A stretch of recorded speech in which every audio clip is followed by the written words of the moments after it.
피아노를 처음 배우시려는 분들 혹은 어렸을 때 배웠지만 성인이 되어서 다시 피아노를 시작하시려는 분들, 막상 피아노 앞에 앉으시면 악보를 보는 법조차 기억이 안 나고 또 그런 방법도 모르시는 분들이 많습니다. 하지만 피아노를 치려면 악보를 본다는 것은 가장 기본적인 요소입니다. 예를 들어 영어를 우리가 배운다고 했을 때도 발음이나 단어를 많이 하는 것도 중요하지만 읽는 것이 필수인 것처럼 피아노에서도 어떠한 곡을 연주하기 위해서는 악보를 보는 게 필수입니다. 그래서 오늘은 피아노를 처음 시작하시려는 분들 혹은 다시 시작하시려는 분들에게 이 악보 보는 방법에 대해서 알려드리려고 합니다. 성인 피아노 레슨만 6,000시간 넘게 해온 제가 오늘 가장 간단하고 핵심이 되는 것들만 알려드릴 테니 영상 끝까지 보시고 스스로 악보 보고 피아노로 치는 방법을 얻어가셨으면 좋겠습니다.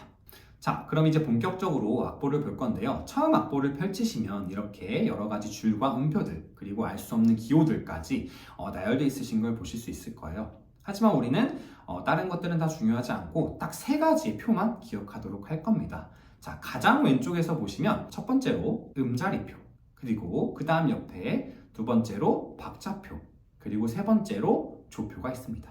자, 이 세 개의 표를 기억하시면 됩니다. 이것들만 기억해도 악보를 보는 기본은 완성이 됩니다. 자, 그래서 하나씩 설명을 드리면 일단 음자리표입니다. 음자리표의 역할은 무엇이냐면 우리가 기본적으로 피아노는 양손으로 치는 악기이기 때문에 악보를 두 줄을 보게 되는데, 자, 그거에 따라서 우리가 어떤 음을 짚어야 되는지 어떤 위치인지를 나타내주는 표입니다. 그래서 보시면 이게 높은 음자리표, 즉 오른손이 담당하는 역할이 위쪽에 있고요. 자, 아래 보시면 이 기호가 낮은 음자리표, 왼손을 담당하는 구역이 되게 됩니다. 그래서 음자리표는 내가 건반에서 어떤 걸 눌러야 될지, 어디 위치에서 눌러야 될지를 알게 해주는 용도입니다. 그래서 이렇게 간단하게 알고 넘어가시면 되고, 두 번째로는 박자표입니다. 박자표는 어떤 역할을 하냐? 박자표는 처음부터 끝까지 이 박자대로 흘러가겠다라는 하나의 약속입니다.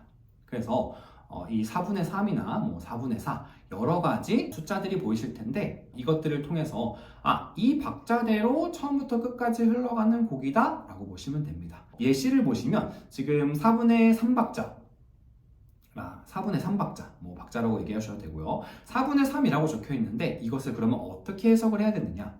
우리가 한번 보게 될 겁니다. 자, 일단 한번 간단하게 설명을 드리면 이 4분의 3은 한 마디 안에 밑에 음표가 위에만큼 들어있다. 자, 한 번 더 설명합니다. 자, 한 마디 안에 밑에 음표가 위에만큼 들어있다. 이렇게 해석을 하시면 편합니다.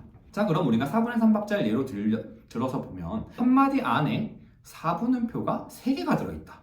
자, 한 번 더. 한 마디 안에 4분음표가 3개가 들어있다. 이게 처음부터 곡이 끝날 때까지 다 유지가 된다고 보시면 돼요. 그래서 앞으로 어떤 숫자가 나와도 그렇게 대입해서 셀 수 있을 겁니다. 자, 세 번째로는 조표. 조표를 보시면 이런 기호들이 조금 보이시는데 우리가 기본적으로 샵이나 플랫이라는 말은 많이 들어보셨죠? 일단 이 조표라는 건 뭐냐면요.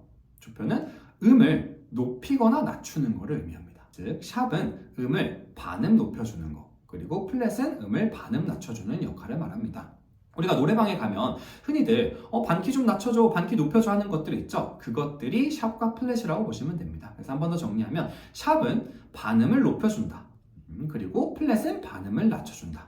그래서 지금 악보상에 보시면 우리가 이것들이 하나의 약속으로부터 시작되는 건데 기본적으로 샵은 반음 올려주는 거라고 했어요. 지금 이게 파에 달린 거니까 즉 파를 반음 올려주겠다는 얘기와 같습니다. 자, 근데 여기서 잘 알아야 될 것이 무엇이냐면 우리는 하나의 약속이라고 했죠. 그래서 이 곡이 처음부터 끝까지 진행되는 동안 이 파가 나올 때마다 샵을 해줘야 된다는 의미이기도 합니다. 우리가 곡을 진행하다가 파라는 아이가 나와요. 그럼 무조건 반음을 올려서 검은 건반을 쳐주시면 됩니다.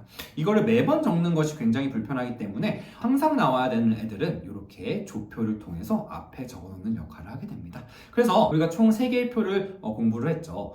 음자리표, 박자표, 그리고 조표까지. 악보를 가장 처음 받아서 볼 때 제일 중요한 부분이 이 3가지를 체크하고 넘어가는 겁니다. 그러면 우리가 어디서 쳐야 될지, 그리고 어떤 박자로 흘러가야 될지, 어떤 음을 내리고 올려야 될지를 기본적으로 세팅을 하고 곡을 연주할 수 있게 되는 겁니다. 그래서 이 세 가지를 꼭 알아가시면 좋을 것 같습니다. 자, 이렇게 오늘 악보 보는 법에 대해서 간단히 핵심이 되는 것들을 알아보았습니다.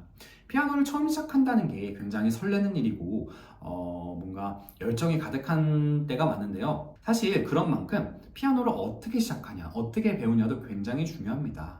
여러분들이 오늘 영상을 통해서 악보 보는 거 하나만큼은 정말 제대로 어떤 것부터 확인하고 어떻게 봐야 되는지를 알아가셨으면 좋겠습니다. 그럼 저는 다음 시간에 올게요. 감사합니다.